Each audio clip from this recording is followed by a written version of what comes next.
صباح الفل يا جماعة. النهاردة هعمل فيديو مختلف، كواليتي مش قوي يعني، لأن عامله أنا بنفسي من البيت. هلخص لكم كده في 4 5 دقايق.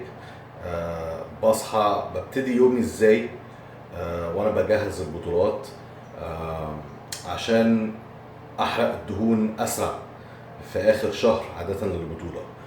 فالفيديو ده ملخص ايه اسرع طريقه ان انت ممكن تحرق بيها الدهون. طبعا اول حاجه بعملها لما بصحى من النوم اخش الحمام. طالما من الحمام بحب اوزن نفسي عشان اشوف وزني بيبقى كام على معده فاضيه.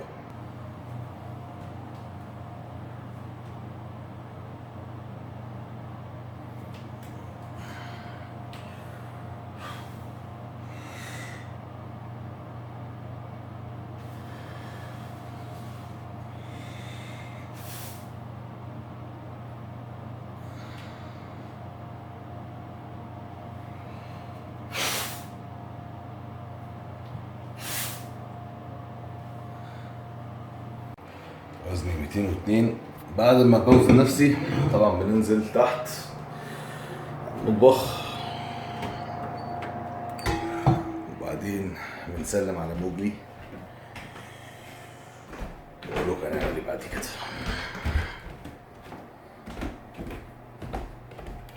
موجي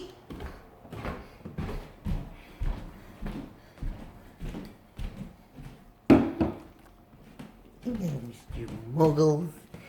انت موجي بوجي انت موجي بوجي بوجي. لازم التصبيحه بتاعته الصبح. بعد كده دي بقى حته الايه اللي ناس كتيره ما بتتكلمش عنها. بصحى من النوم بناخد 25 مايكرو جرام للسيتوميل. اوكي، اظن ده بيتباع في الصيدليه، بس خلي بالكم يا جماعه ده هرمون ثيرويد، ومش اي حد ياخده وما يتلعبش بيه بسهوله كده، ولازم يتاخد بطريقه معينه ونسبه وقت معينه برضه. 25. تاني حاجه بناخدها الكارتاتين. بحب اخد 1500 مللي جرام ل 2000 مللي جرام.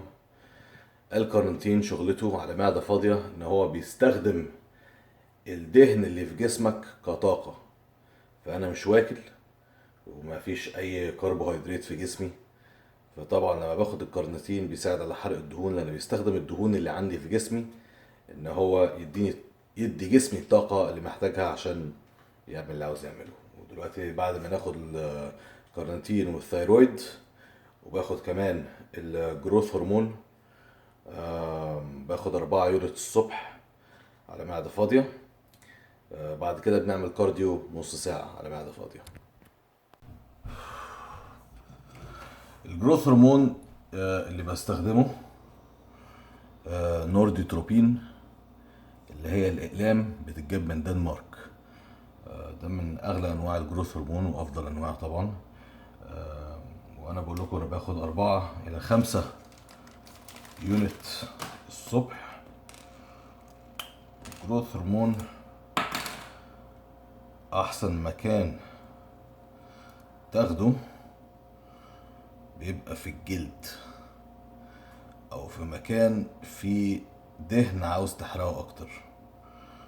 فأنا لأن لعيب كمال أجسام وبطني اوريدي مشرخة، فبالتالي مش شرط اضربها في معدتي، ممكن اضربها في الخلفيات لان بيبقى فيها اخر نسبة دهون فاضلة، او ببقى مثلا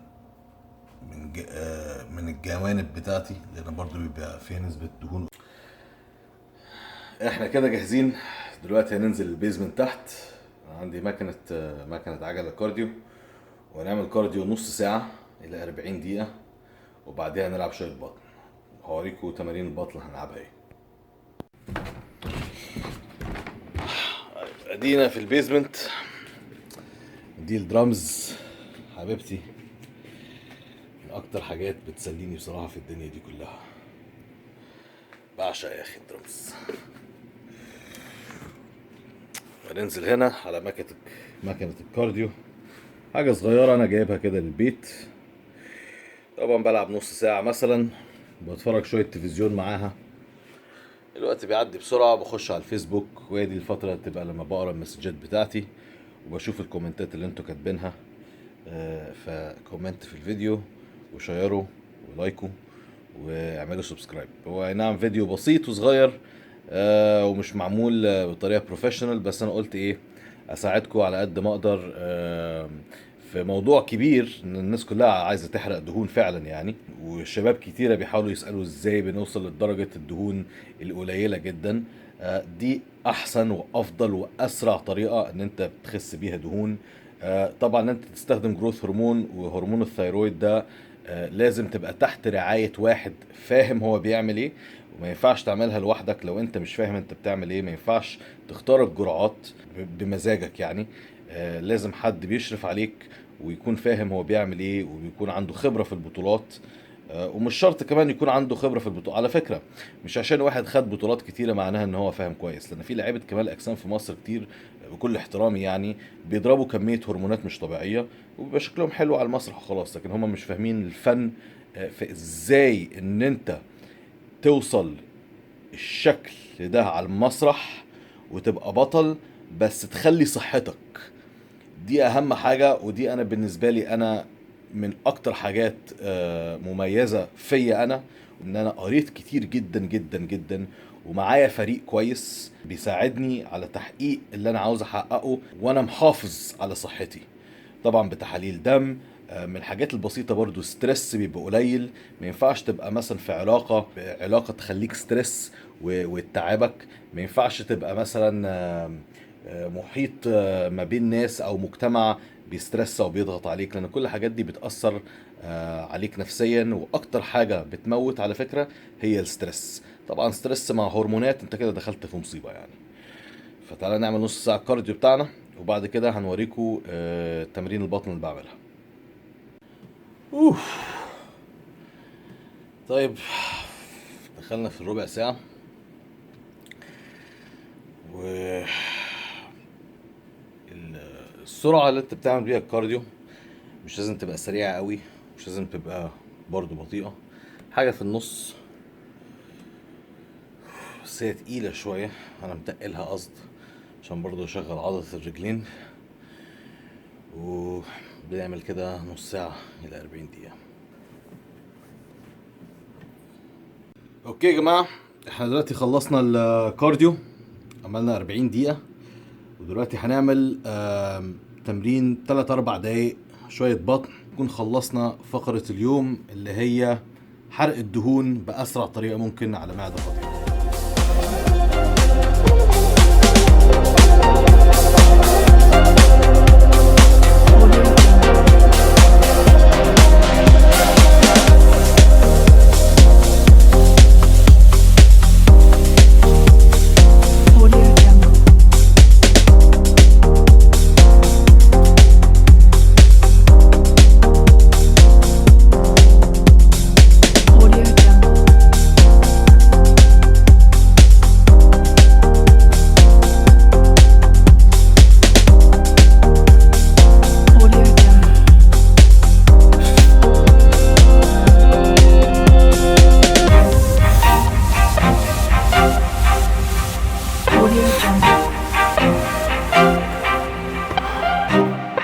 طيب يا شباب، اديكوا شفتوا تمرينة البطن عاملة ازاي. دي كانت مجموعة واحدة، بعمل 4 مجاميع من اللي انتوا شفتوه.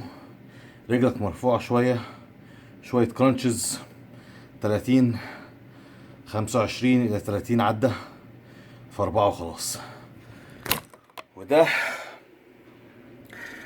بيخلص فيديو النهاردة، ازاي تحرق دهون بأسرع طريقة على معدة فاضية. اتمنى ان الفيديو ده يكون ساعدكم، ويا ريت، لان انا وريتكم حاجات محدش بيوريها لكم بغرض الجروث هرمون والثيرويد هرمون السيتوميل. فيا ريت ما تشوفوش اللقطة دي كحاجة سلبية، بل بالعكس. 70% من الشباب اللي انتوا تعرفوها بياخدوا هرمونات، بس المشكلة ان هما بياخدوها غلط، وبالتالي بيدمروا جسمهم بشكل، وساعات بشكل ان هما ما يعرفوش يرجعوه طبيعي تاني. انا الفيديو ده بعمله مساعدة ليكم، وبرضو بركز على نقطة ان انت ما ينفعش تعمل حاجة من الحاجات دي او تاخد هرمونات غير مع واحد فاهم هو بيعمل ايه كويس، وواحد عنده خبرة في الموضوع ده. لان مفيش فايدة ان يبقى عندك جسم كويس وصحتك مش كويسة. الى اللقاء، ونشوفكم المرة الجاية في الفيديو التاني. ما تنسوش تعملوا سبسكرايب على قناة اليوتيوب وشير، يمكن تفيدوا واحد من صحابكم. واتمنى الفيديو ده يكون نفعكم بشكل ما.